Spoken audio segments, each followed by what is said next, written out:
자, 사료연물에 자주 등장하는 알킬기와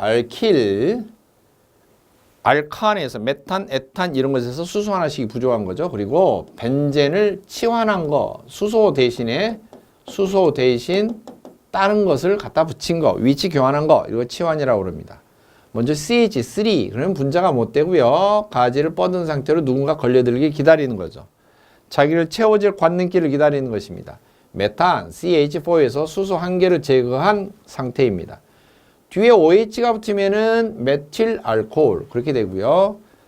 이 메틸이 두 개가 있는데 양다리 거칠 수 있는 CO라고 하는 케톤이 달라붙으면 메틸 케톤 그렇게 되고요. 디메틸 케톤이죠. 별칭으로는 습관적 명칭 아세톤 그렇게 부르는 것이고. 그 다음에 에탈에서 수소 하나가 떨어진 에틸 C2H5는 가지 하나를 뻗은 채로 분자가 되기를 기다리고 있죠. 관능기가 달라붙습니다. 역시 마찬가지로 OH 관능기, 알코올기가 달라붙으면 에틸 알코올이 됩니다. 그 순간 물에 녹죠. 사람이 음용으로 마실 수 있는 알코올이 되는 거죠. 그 다음 에틸 두 종류로 이렇게 있는데 가운데 에테르가 달라붙죠. 양다리 걸쳐서 확 잡죠. 에틸이 두 번 나오니까 디에틸 에테르 그렇게 되겠죠. 그 다음 벤젠인데요. C6H6가 벤젠입니다. 제가 왜 자꾸 영어로만 읽느냐. 제가 1, 2, 3, 4, 5, 6 이렇게 읽는데요. 사실 휘발유, 즉 가솔린은 주성분이 제법 많이 들어있는 주성분이 이런 성분이에요. 이 옥탄이라고 읽는데요. 화학명칭은. 이걸 식으로 읽으면은 C, H, 이렇게 되죠. 그래서 상스러운 욕지거리가 되기 때문에 C8H18 이렇게 읽어주든지 오해가 없도록 탄소 8, 수소 18 이렇게 완전히 한글로 읽든지 그러면은 조금 순화된 표현이 되겠죠. 자, 그런 뜻에서 자꾸 영어로 읽어주는 거예요. C6H6 그러면 벤젠이 되고요. 벤젠, 이 수소 붙어 있는 것에서 수소를 제거해서 다른 관능기로 위치 교환할 수도 있습니다. 수소 하나 떼어내고 떼어낸 자리에 NO2 하나 붙이면은 이 뒤쪽에는 총 수소 5개에 NO2가 통째로 1개. 그래서 사실은 6개의 의미가 되고요. 수소가 원래 6개 있던 자리에 탄소 6개. 그래서 벤젠하고 똑같은 의미가 되죠. 읽을 때는 니트로가 붙어 있는 벤젠, 니트로 벤젠 그렇게 되고요. 그 다음에 벤젠에서 수소 하나 떼어내고 NH2 아민기를 붙이면은 아민벤젠, 별명으로는 아닐린 그렇게 부릅니다. 이런 구조죠. 이 벤젠 구조는 이렇게 그려요. 육각형에다가 동그라미를 이러면은 벤젠으로 간주를 합니다. 정확하게 하면은 탄소 단일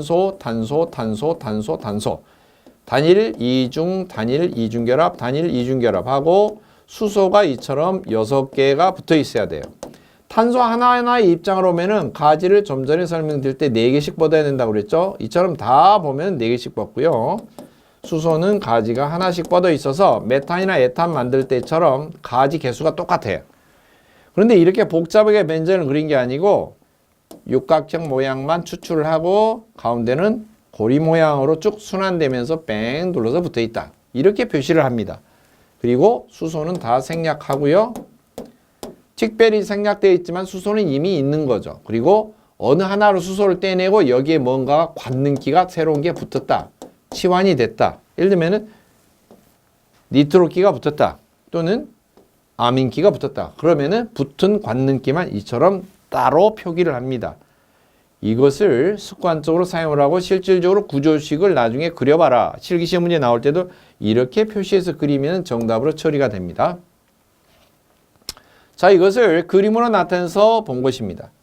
앞부분에 CH3 이 부분이 메틸이죠. 분자가 못해서 가지 하나를 뻗고 있는데 OH라는 알코올기라는 관능기가 붙어서 메틸 알코올을 만들어주고 있죠. 그 다음 메틸이 이처럼 2개가 분자구실 못하고 있는데 가운데 CO라고 하는 케톤기가 달라붙어서 너희들 좀 이쪽으로 와봐 이렇게 당겨서 2마리를 거느리고 분자를 만들어주죠. 메틸 케톤이니까 디메틸 케톤. 그 다음 에틸 2개가 있는데 분자구실 못하니까 가운데에 에테르라고 하는 것이 끼어서 이리 와봐 당겨서 붙였죠. 에틸 에테르니까 디에틸 에테르. 에틸 알코올도 마찬가지입니다. 메틸 알코올처럼 에틸기로 이처럼 분자구실 못한 게 가지안을 뽑고 기다리는데 OH 알코올기가 붙어서 에틸과 알코올 이렇게 됩니다. 이렇게 구조로 나타내는 것을 탄화수소를 특히 사료연물은 그림을 그린 것을 구조식이라고 하고요. 이 구조식을 각각 관능기를 별도로 표시해 주는 것, 관능기를 별도로 표시해서 화학식을 적어주는 걸 보고 관능기를 보면은 성질을 파악할 수가 있어요. 관능기가 하자는 대로 성질이 나온다고 그랬죠. 관능기를 적는다는 것은 성질을 표시한 것과 같습니다. 그래서 관능기를 별도로 적어주는 표기 방법을 시성식이라고 합니다. 성질을 표시했다. 보이를 성질이 보이도록 했다. 즉 메틸 알코올을 그림으로 그려놓은 것은 구조식. 이것을 시성식으로 적으면 OH 관능기가 반드시 표시되어야 되니까 앞부분은 CHC 그대로 써주고요. 그리고 OH 이처럼 뒷부분에 알코올기라고 하는 것을 정확하게 관능기 표시해주는 방법, 이런 것을 시성식이라고 합니다. 그리고 분자식이라고 하는 건 뭐냐면 모든 재료를 들어갔던 원자 종류마다 쓰는 것인데요. 탄소, 수소, 산소, 질소 이런 순서대로, 즉 CHON, 촌 순서대로 그냥 개수만 쓰는 거예요. 즉 이걸 나타내면 탄소 1개, 수소는 총 4개 들어갔고요. 산소 1개 들어갔고요. 이렇게 쓰면은 분자식이 됩니다. 분자식. 그래서 대부분 시험 문제는 사료연물은 분자식 잘 안 물어봅니다. 사실은. 그냥 대표적인 화학식은 이처럼 시성식을 써주거나 아니면은 조금 이해하기 어렵다 그러면은 그림을 직접 그려라. 이처럼 구조식, 시성식이나 구조식이 가장 보편화된 그런 표기 방법이기 때문에 그림과 함께 아울러서 시성식을 자꾸 써보는 연습을 반복적으로 하셔야 되고, 그것은 나중에 4, 5, 6보다는 1, 2, 3 앞쪽에 있는 특, 1, 2 그리고 알코올 종류, 이런 종류는 특별히 이처럼 그림까지도 같이 학습을 하시면 좋습니다. 자, 수용성 액체 구분입니다. 지금 사료유물이 내용이 너무 방대하고 사실 시험 문제 가운데서 연관된 문제를 고르라 그러면 사류와 오류가 거의 과반수를 차지할 만큼 많습니다.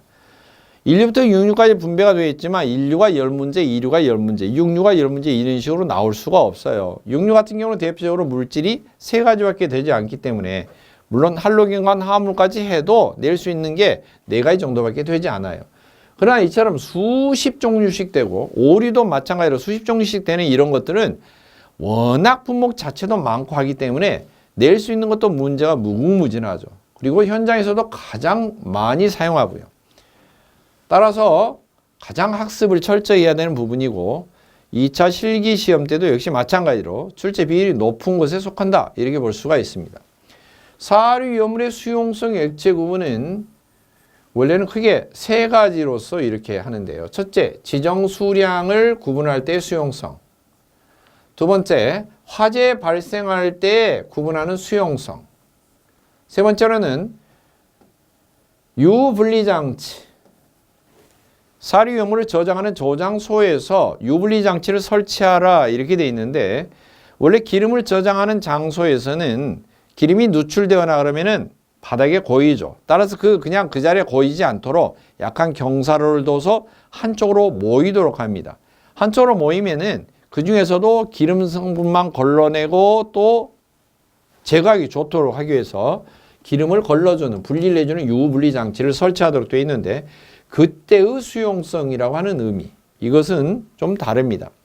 이게 만약 분리를 안 한 채로 다시 배수구로 흘러간다든지 그러면은 오염이 되겠죠. 주변에 하천으로 흘러간다든지. 그래서 물에 녹지 않는 것은 반드시 걸러내라 하는 것인데 물에 대한 용해도가 1% 미만인 경우는 유분리 장치를 반드시 설치하라 이렇게 되어 있고요. 사실은 어떻게 보면은 1% 미만이니까 99%까지는 녹지 않더라도 설치 안 해도 된다 이런 경우가 되는데 그러면 환경 오염이 많이 되겠죠. 대다수 다 합니다. 그래서 걸러내도록 합니다. 하지만 법적인 최소 기준이 이렇다는 거죠. 먼저 지정 수량 보겠습니다. 지정 수량에서 수용성을 정할 때는 위험 물질과 증류수를 50대 50으로 혼합을 해서 경계청이 없이 그대로 잘 섞이면 수용성으로 구분한다. 그러면 이 많은 것을 어떻게 다 어디를 봐야지 않느냐? 국회 도서관 가야지 않느냐? 아니고요. 알프 아초피라고 하는 사람이 써놓은 알프 아초피 글에 보면은 설명이 되어 있어요. 알프 아초피 글에 설명이 되어 있어요. 먼저 알코올류. 알코올류는 당연히 일석이류의 수용성과 같은 등급이다라고 했죠. 아세트알데히드, 알, 산화프로필렌. 다 이건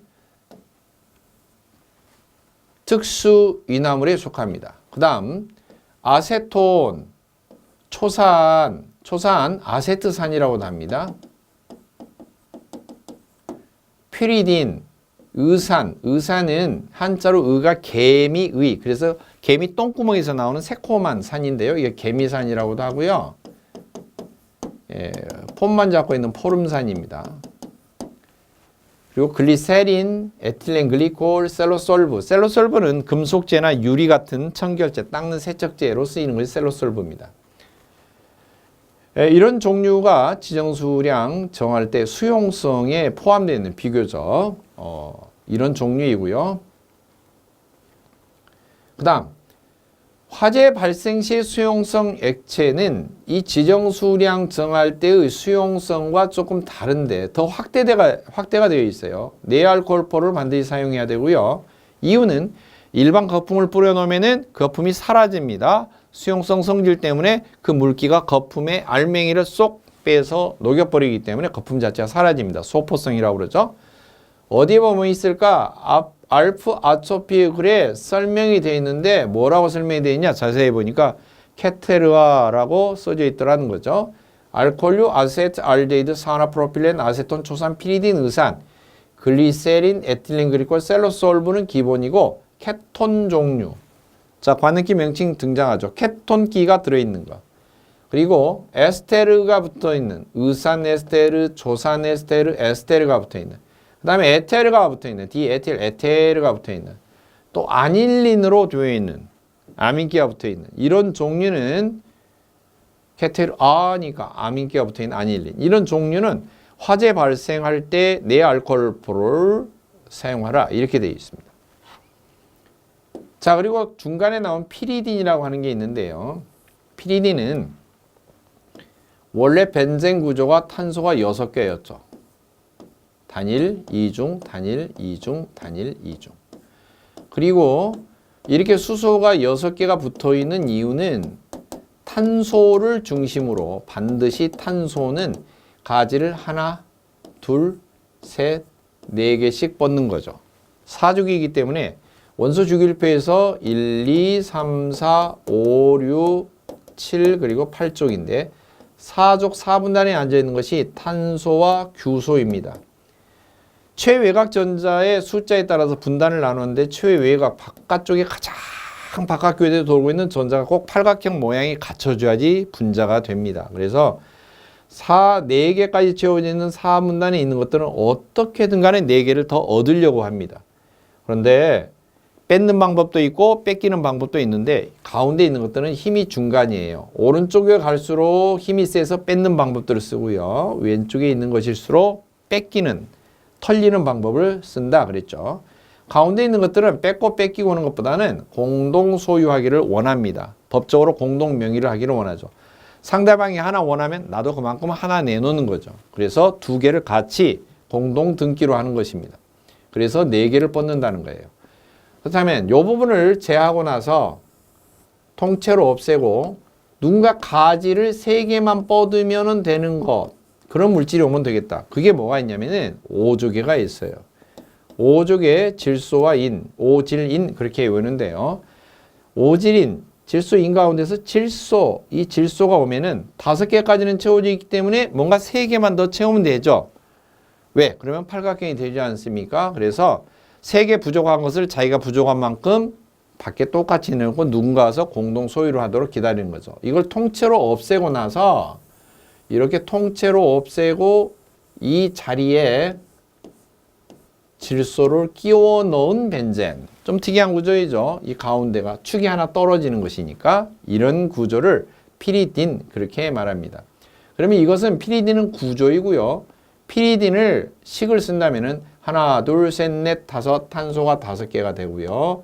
수소가 하나, 둘, 셋, 넷, 다섯 이렇게 해서 5개가 되고 질소가 하나 붙어 있는 독특한 형태가 되어서 C5H5N 이렇게 화학식이 되겠습니다. 이런 경우는 피리딘이라고 불러줍니다. 좀 독특한 경우입니다. 자, 이제 사료위험물의 품명을 7가지를 암기하는 방법을 보겠습니다. 워낙 종류가 많기 때문에 일단은 첫 번째 지정수량 외우는 것도 중요하고요. 그 다음에 이 품명별로 도대체 무엇이 해당이 될까 봐줘야죠. 대표적으로 어떤 품목이 물질들이 있는지 봐야 되겠죠. 그래서 7가지를 한번 보겠습니다. 특수인화물, 일석유류, 알코올류, 특일콜, 2, 3, 4, 동식물유류. 종류는 총 7가지, 특일콜 2, 3, 4동 이게 대표적인 7가지 품명으로 구분된 것이고요. 특수인화물의 암기 방법은 특 ARF입니다. 특 ARF 연상하는 방법 알려드리겠습니다. 예전에 외계인을 주제로 한 드라마라든지 이런 게 많이 났고요. 영화로는 뭐 E.T.도 있고 하겠지만 미국 드라마 미드에 보면은 외계인 알프라고 하는 드라마가 있었어요. 나이 드신 분들은 오히려 기억하기 쉽고 지금 뭐 레트로풍으로 해서 옛날 드라마 돌려보면은 외계인 알프라는 게 있습니다. 지구에 불시착한 그 알프가 모양을 수시로 변할 수도 있고 그렇지만 머리가 아주 비상해요. 이미 이제 좀 공상 드라마니까 다 지구상에 있는 지식은 허접한 거죠. 물론 말이 안 통해서 그럴 뿐이지. 예. 그래서 어린 아이가 초등학교 다니는 아이하고 친구가 되죠. 그 집 정원의 뒤뜰에 불시착을 하게 돼서 친구 따라서 가죠. 학교에 변장을 하고 새로운 학생인데 선생님 물어보니까 선생님 수준 이상이야. 그냥 척척 대답합니다. 학점을 무슨 학점 받았겠어요? A 학점 받았겠죠. 아주 특이한 애입니다. 특 A 알프입니다. 앞글자 따가지고 주로 연상되는 글자로 만들었습니다. 그 다음 제1석유류입니다. 1, 첫 번째입니다. 집안에서 첫 번째는요. 물론 장유유소 부모님이 첫 번째인데요. 결혼하신 대부분은 신생아 아기가 있을 경우는 아기가 첫 번째가 됩니다. 부모님이 얼마나 아기를 위해서 힘씁니까? 아가가 첫 번째죠. 부모가 희생을 하더라도. 아가가 감기에 걸렸을 때는 BTX에 이 X를 나중에 보면은 뒤쪽으로 넘깁니다. 변화가 됐죠. 예, 법규가 바뀌면서 BT에 요 제하고 캐피가루 타서 먹여라 하는 거예요. X대고 외우십시오. 자, 아가가 감기에 걸렸을 때 BT의 캐피가루. 더 자세하면 아가가 감기에 걸리면 기침하죠. 콜로디온이라고 하는 게 들어가는데 아가가 감기에 콜록 걸렸을 때 BT의 캐피가루 타서 먹여라. 물론 이렇게 하면 안 됩니다. 지금 제가 의사가 아니기 때문에 처방전 이대로 쓰면 안 됩니다. 애기한테 캐피가루 타서 먹이면 안 됩니다. 자, 그 다음 알코올을 먹으면은 발음이 어떻게 돼요? 세분 혀가 꼬이면서 애매합니다. 잘 들리지도 않아요. 자기가 무슨 말 하는지도 모르고요. 간혹 다 술을 많이 취하게 되면 침을 질질 내면서 침을 많이 이렇게 합니다. 알코올 취해서 발음도 애매하고 푹 이렇게 합니다. 푹 퍼져 잡니다. RMF. 물론 에틸알코올, 메틸알코올, 프로필알코올 이렇게 되고요. 자, 이석유류입니다. 두 번째입니다. 두 번째. 두 번째는 송경태는 학교 다닐 때 등치 크신 의산스에게 초장에 졌다. 이 기본적인 암기 방법은 이런데요. 약간의 변화가 있을 수도 있습니다. 이제 송경설희는 그렇게 나오고요. 원래 태가 테레핀유인데 나중에 보면은 이 테레핀유가 요즘에 변화될 때 자꾸 소방청에서 식물이라든지 동물에 연관된 건 다 그쪽으로 동식물유로 빼고 있습니다. 그래서 이게 나중에 변화가 될 때 동식물유로 편성이 되고요. 중간에 이제 셀로솔브단지 또는 히드라진 이렇게 돼서 송경설이는 이렇게 되고요. 송경설이는 학교 다닐 때 등치 큰 의산스에게 초장에 졌다. 이렇게 하시고요. 나중에 또 별도로 암기 방법 하나하나 체킹하면서 등장합니다. 세 번째, 세계 3대 미인. 그러면은 뭐 클레오파트라 역사상에 또 양귀비 뭐 기타 등등 그리고 이제 저희 집사람 이렇게 역사적으로 이렇게 들어가겠지만 자, 글 중에 적혀진 거 보면 클레오파트라는 단독적인 건 아니죠, 사실. 메인이 아니다. 이렇게 외우는데요. 뭐 글 중에 나중에 보면 이제 글리세린, 중유 뭐 이런 거 나오고 에틸렌 글리콜, 클레오스, 오트유 뭐 이런 게 나오고요. 자, 그다음에 네 번째입니다. 이건 네 번째 죽을 사자를 연상해서 외우시면은 쉽습니다. 죽는 거죠. 죽을 사. 윤가가 이것은 윤씨문중을 패배하는 거 아닙니다. 윤모가 방청소하다 다음에 걸려 기절했다.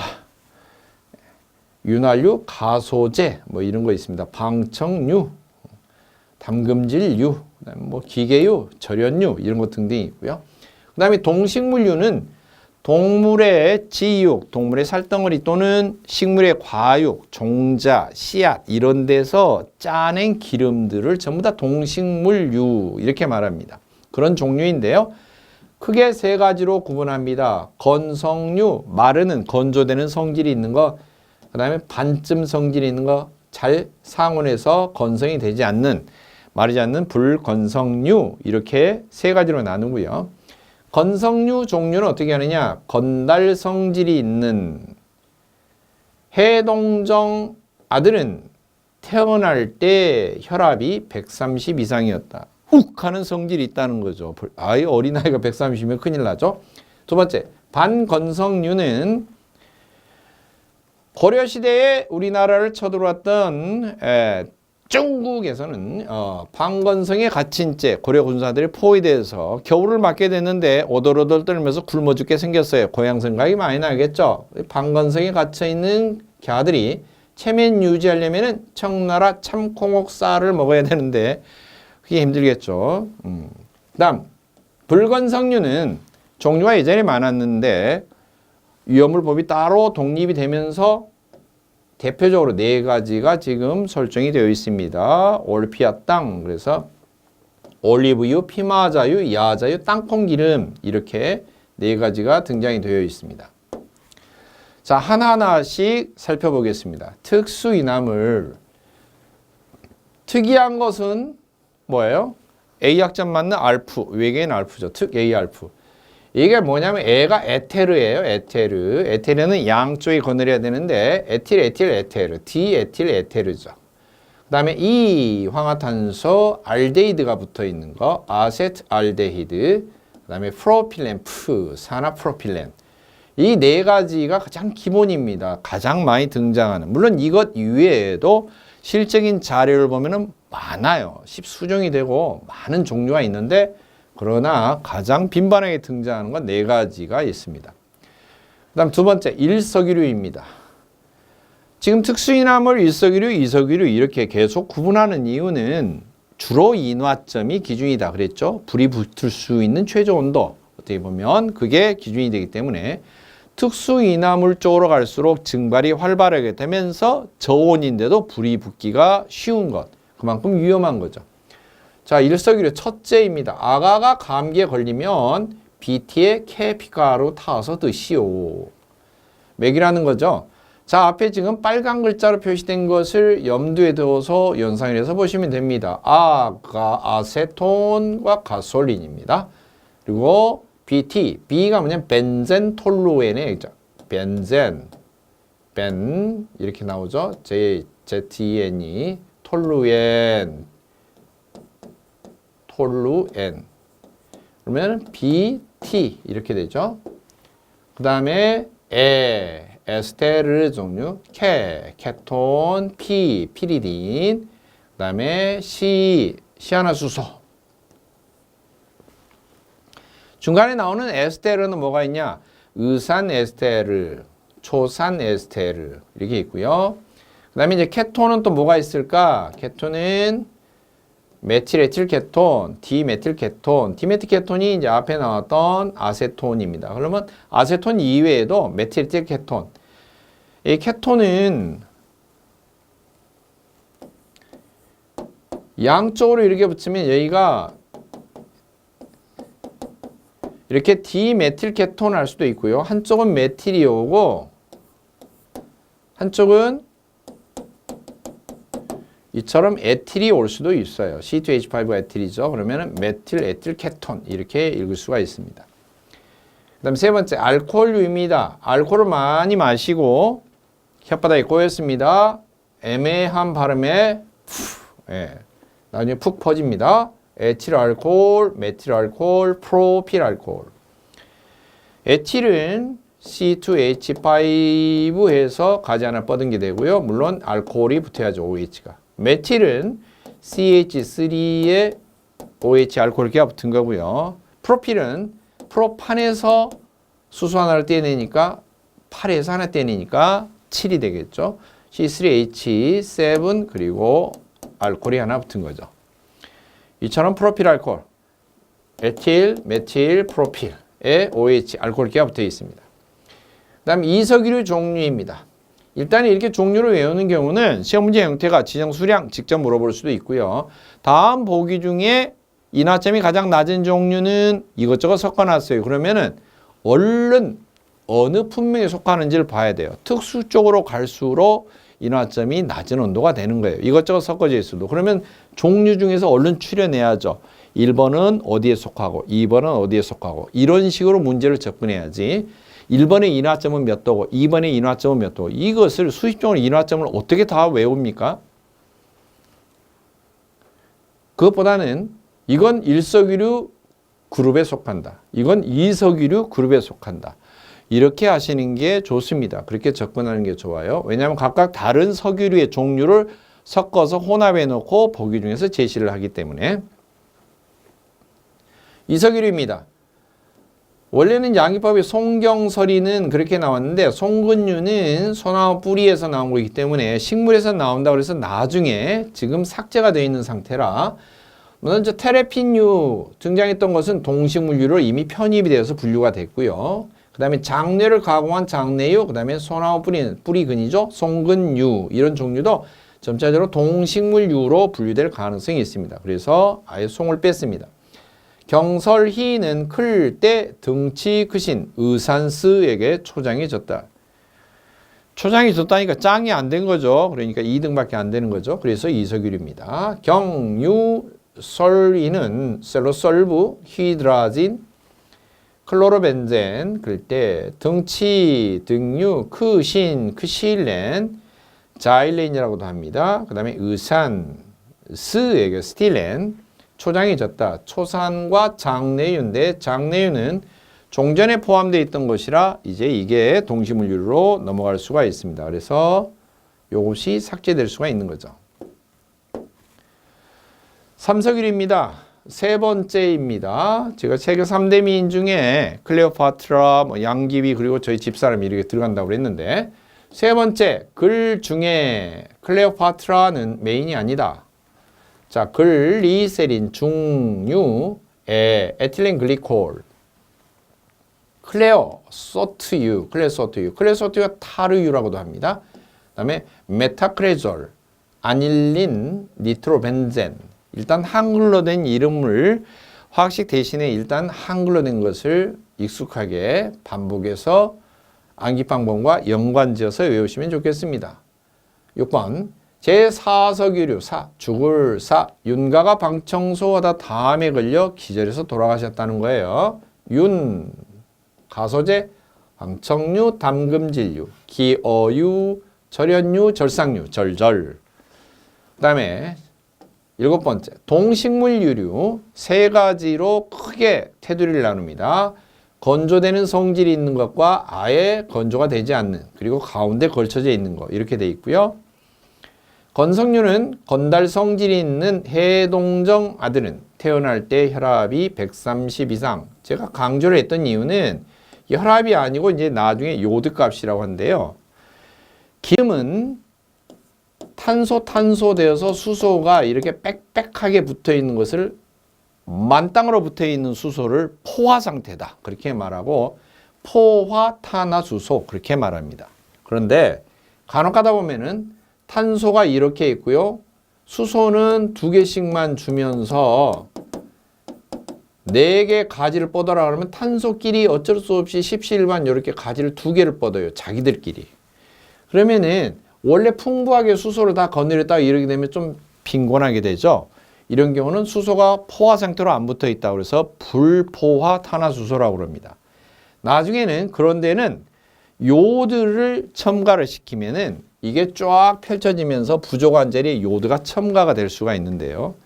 이 탄화수소류가 기름 종류요, 기름이 유지 종류인데 그 기름 종류 100g에 이처럼 요드가 추가적으로 흡수가 될 수 있는 그 그람 수를 요드 값이라고 하고, 요드가 많이 달라붙는다는 것은 그만큼 포화 상태가 아니고 덜 포화 상태다, 이런 소리입니다.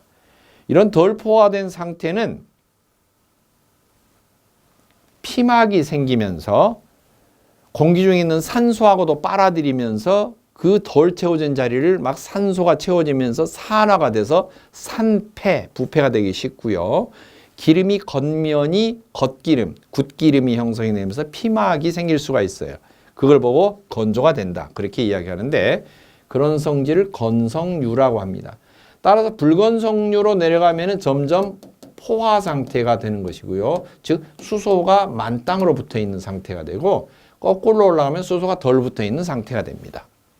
이게 이제 불포화 상태가 큰 거라고 합니다. 이렇게 불포화 상태가 큰, 즉 요드 값이, 요드가 많이 달라붙을 수 있는 것은 바로 공기 중에 산소와 결합해서 피막이 형성되면서 그 산화되는 걸로 인해서 자연 발화의 위험이 있다. 즉 건성류가 공기 중에 오래 방치하면은 건조가 되면서 자연 발화의 성질이 있다, 우려가 있다라고 하는 것입니다. 그러면 요드 값이 얼마냐? 130 이상입니다.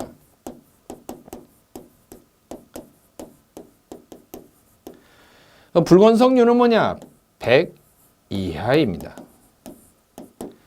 반건성류는 100에서 130 사이가 됩니다. 이렇게 규정이 되어 있고요. 자, 암기 방법이 있었죠? 건성류, 해동정 아들은 태어날 때 혈압 130 이상, 해바라기 기름, 동류인데 오동기름입니다.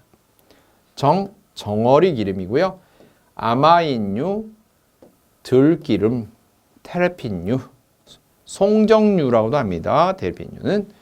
그 다음에 방건성류는 고구려에 쳐들어온 중국 방건성에 갇혀서 오돌오돌 겨울철에 굶어 죽어가는 방건성 채면유지는 청나라 참콩옥살로 그랬는데요. 채 종류, 면실류, 청어기름, 청어류, 그 다음에 참기름, 콩기름, 옥수수기름, 쌀기름, 이렇게 되어 있습니다. 그 다음에 불건성류, 아예 굳지 않는 거, 올피아 땅, 올리브유, 피마자유, 야자유, 땅콩기름, 올피아 땅인데 땅콩기름을 다른 말로 낙화생기름, 그렇게도 부릅니다. 지금까지는 종류를 거의 자주 등장하는 명칭 위주로 일단 암기 방법을 소개했는데요. 지정수량과 함께 분명을 달달달달 이렇게 어떤 유에 속하는 걸 먼저 추려내기만 해도 인화점을 서로 비교하거나 어떤 것이 더 위험하거나, 여기에 플러스 수용성이 있을까? 그러면 화재 진압 방법까지 큰 아웃라인이 잡히는 것이고요. 플러스 더 추가한다면 관능기가 뭐가 특별히 붙어 있을까? 그러면 성질까지, 대표 성질까지 알 수가 있는 게 되고요. 플러스 모양이, 구조가 어떻게 이루어졌을까라고 한다면은 거의 이제 완벽하게 되는 거죠. 물론 여기에 더 연구적인 측면을 추가하면은 완전 전문가 되겠죠. 아무튼 간에 크게 아웃라인을 잡을 때는 이런 순서로 잡으시면 좋겠다. 먼저 지정수량 구분해서 2배, 2배 튀고 중간에 합해서 밑으로 내려간다는 거 꼭 기억하시고, 그리고 암기법에서 각각의 품목들을 각각 류별, 석유류별로 추려주시고, 그리고 수용성이 있다 없다 꼭 기억하시고, 어떤 관능기가 특별히 붙어 있을까? 붙어 있으면 그 관능기의 성질, 대표적인 성질이 무조건 나온다. 다 똑같습니다. 케톤기가 붙어 있으면 케톤 다 똑같아요. 알데히드가 붙어 있으면 다 알데히드 똑같아요. 알코올이 붙어 있으면 알코올의 기본 성질이 다 똑같이 나옵니다. 그렇기 때문에 관능기 종류로서 일단 성질을 구분하는 것이 훨씬 수월하다. 꼭 기억하시고. 그리고 마지막으로 그림을 그려보시라는 것입니다. 화학식과 함께 그림을 그려보는 것.